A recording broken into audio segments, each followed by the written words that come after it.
Faso has just pulled off one of the boldest counterterrorism operations in the Sahel region. Over 1,000 militants linked to Al-Qaeda were ambushed and neutralized in a matter of minutes using just 3 drones. But instead of global applause, a wave of international criticism has followed, and shockingly it's coming from BBC Africa. So now, the question must be asked, is the Western media undermining Africa's right to self-defense? And who really benefits when narratives are twisted? This is Pulse of Africa, and today we bring you a powerful story about the resilience and intelligence of Captain Ibrahim Traore. This week, Burkina Faso became the epicenter of a dramatic showdown between state power and extremist terror.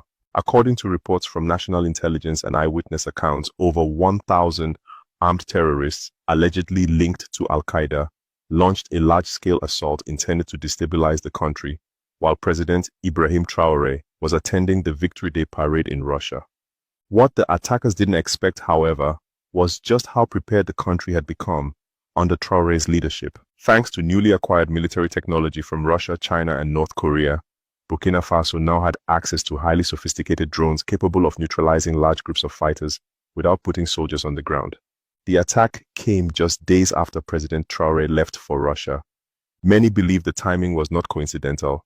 Intelligence had shown that these militant groups were tracking the president's movements, waiting for a moment of vulnerability. But instead of being caught off guard, Traore had a plan. When the threat was detected, he instructed his forces not to engage immediately. Why? Because they had a different weapon ready. Within minutes, 3 drones were launched. 2 black drones, reportedly from North Korea, formed a V-shaped assault formation, herding the terrorists from local communities into the surrounding forest, and a white drone, a Chinese model, hovered above. Once the militants were grouped in the forest, the white drone descended and delivered precise strikes. Witnesses say it was a surgical operation. Some terrorists attempted to flee on foot or escape via motorcycles.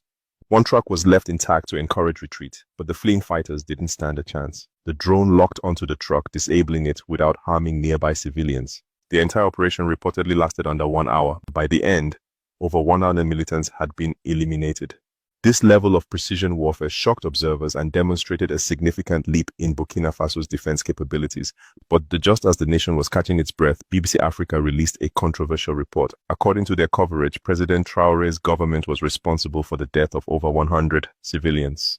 Local sources and independent media claimed those so-called civilians were in fact militants posing as non-combatants. For many in West Africa, this wasn't just misinformation. It felt like a deliberate attack on the credibility of a rising African Story of Burkina Faso, yes. You know they tolerate nonsense. The bandits and the wicked people who want to stabilize the government, where they destroy, they kidnap, they kill people for Burkina Faso.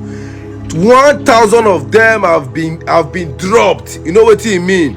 The army no grief for anybody. They know they grieve for anybody. He said no room for insurgency. As I speak to you now, Ibrahim Traore and his army has wiped out about 1,000 plus bandits in Burkina Faso. After watching, hit like button on Facebook. We recommend it to everybody. Share the video because right about now it's about to get down. Burkina Faso has